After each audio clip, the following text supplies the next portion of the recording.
quality. A breeze skims the spaces, keeping the trees apart, grazing the hollows of abandoned nests. Lifeless fields framed by gnarled roots and spotted with patches of reburied dirt.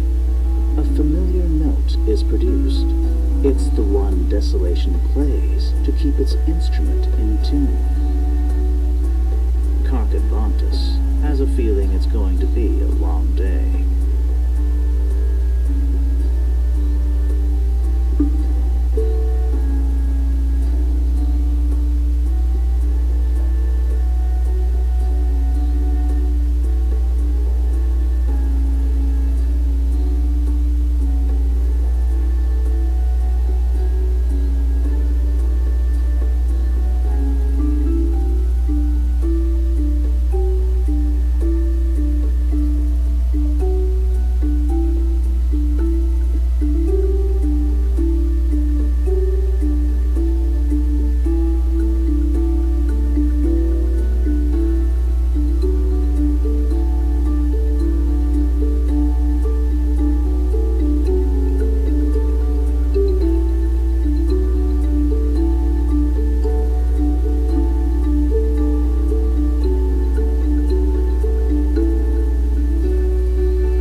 Second-story hollow of the petrified tree.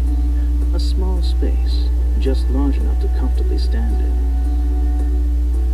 Stuck to the splintering walls are hand-drawn images of every person Karkat has ever buried, pinned with flight feathers of every corpse that found its way into his care.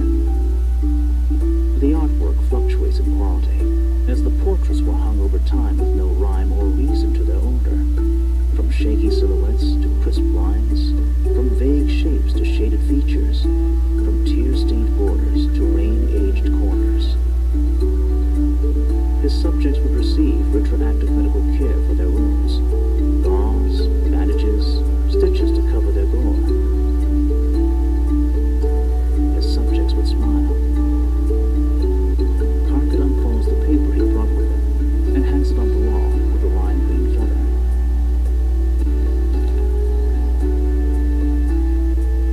Himself in this secret place. He will remember them, if no one else will.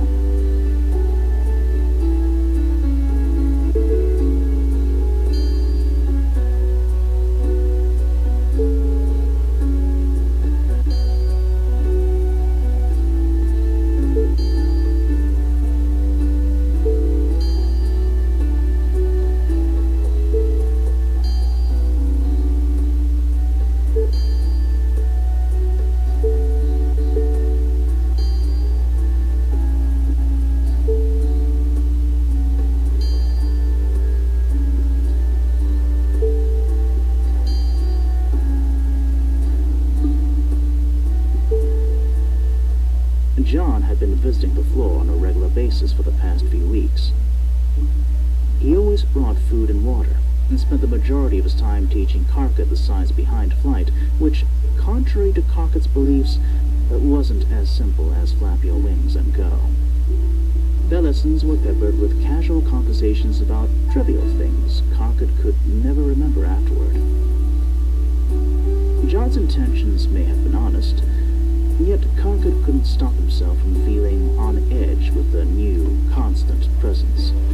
As Karkat liked to phrase it to himself, spending years in isolation on the brink of survival didn't do much to equip him with satisfactory communication skills. If he were being honest, being around other people He runs over preconceived topic starters in his head as he makes the trek to their normal meeting place. Karkat draws a blank as John catches sight of him and smiles. Good morning. Did you do your warm-ups today? Yes. My wings haven't atrophied, you know.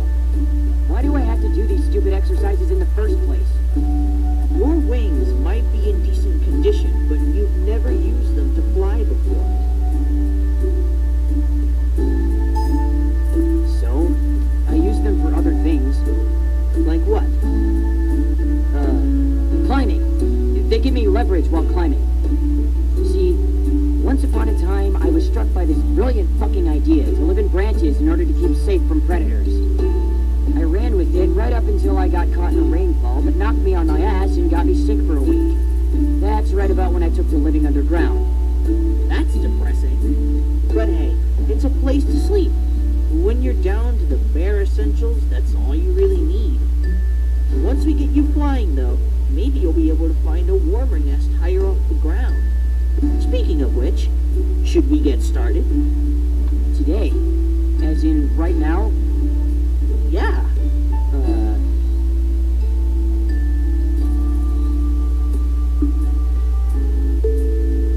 Any last-minute advice before I subject myself to my first session of humiliation?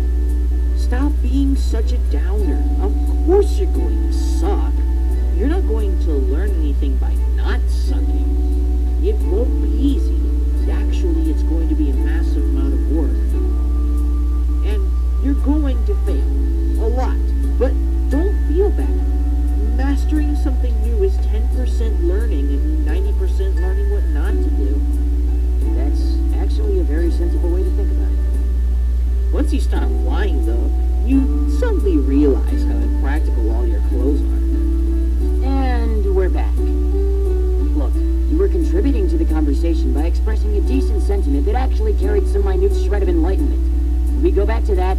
Do you have any idea how many times I used to get caught up in my clothes because of a bad mid-air turn or something? It would probably be less of a hassle to just fly naked. Please don't. What? Get tangled in my cloak or fly naked? Either of those fucking things. I make no promises. I'm holding you personally responsible for every scratch, sprain, break, lesion, and/or case of spontaneous dismemberment that occurs as a result of this extremely sketchy plan of yours.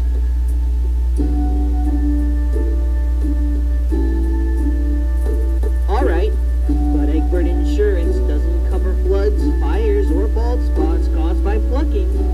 Fuck off. They'll grow back. I don't know, man. With all the pulling you've done over the years, I would not be surprised. Permanently stunted their growth this time around. Great. Saves me the trouble of doing it every few months. Shh. Focus.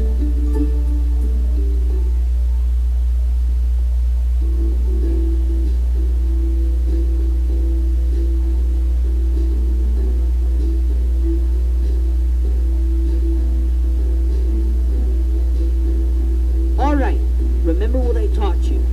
Focus on how the air feels under your wings. Think happy thoughts. Right, because I have so many of those just lying around my memory, locked and loaded for spontaneous recollection. Jeez, such a downer. I'm going to start now. Deep breaths.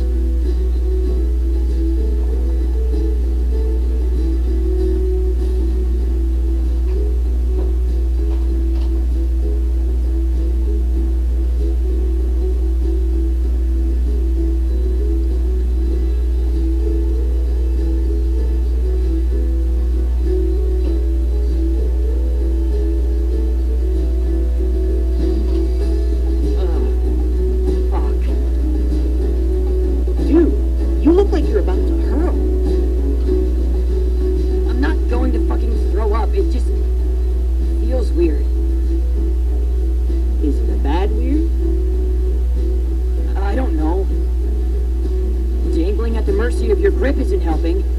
It's hurting the hell out of my arms, and it's fucking with my concentration. I don't know how much longer I can keep this up. Shit, I'm sorry. I didn't think about that. It's the only way I can think of curing you without our wings getting away. Unless what? Never mind. You can't just start a fucking thought and not finish it. Sure I can. Just spit it the fuck out, will you?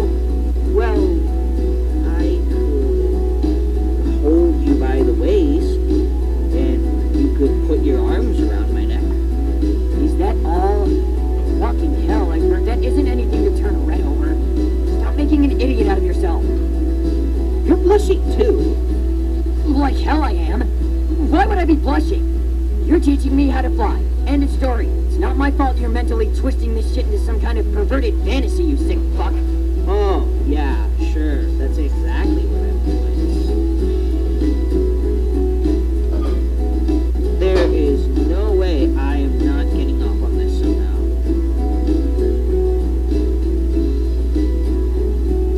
Great. Can I learn how to fly now, please? Duh, that's what I'm here for. But try opening your eyes this time. Maybe that will help with the sensation overload thing.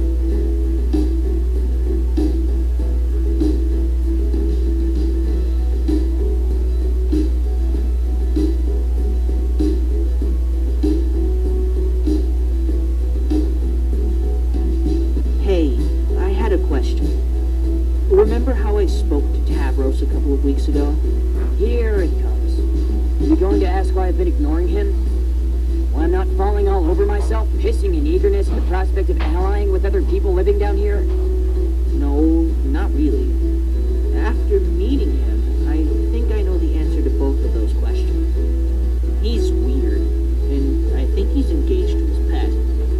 What I wanted to ask was why you told him to run away. North is a way out. How so? The northern border crosses over into the mountains. There's a watchtower there, like there is at every border. But I'm guessing it was abandoned once guards caught sight of what was up there. What's up there? Besides a winter wonderland? Predators. More dangerous than you'd find around here. Monsters with fangs and claws longer than people are tall, measuring more than an entire strata layer high. But you can survive if you're careful. Besides, someone like him, risking death out there for a couple of days is a lot better than guaranteeing it down here during the sweep. Here we go again with the sweep. Are you going to tell me what you mean by that? Or are you going to follow everyone else and being annoyingly cryptic? I am being annoyingly cryptic because I'm afraid if I told you what I had to do to survive, you'd worry to the point of mental breakdown and try to do something drastic. I'm not a worry. Give me some credit. You took a 6-hour round trip to provide food to a stranger you knew all of 5 minutes. I give you no credit whatsoever. Alright, you go. Get you flying well enough to leave this place so you never have to do your secret horrible thing to survive the sweep ever again. If you can accomplish that, I might actually take you up on it. Shit. I wonder whatever happened to my old understory nest. All my stuff was still there when I left. Since you abandoned Nest, the mayor probably took it. You know how he likes hoarding. I could not have entrusted my property to a better man. So, let me get this straight.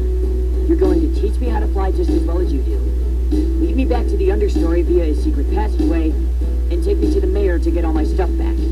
That's the plan. What a fantastic idea. Of course I'm going to be able to fly just as well as a natural talent who's been doing it for years. I will hit absolutely no snags while passing through a back alley, which I can only assume isn't policed due to it being extremely dangerous, potentially deadly, and virtually unmaneuverable. There's no way the mayor won't give up his belongings he's had for years just because I let him know I'm not actually dead. Oh, and let's not forget the fact I'm assumed to be executing. So I would have to expend the remainder of my already miserable existence in hiding, due to the fact I've technically escaped from prison. There you go again, shredding all over your dreams. One step at a time, man. You're here for this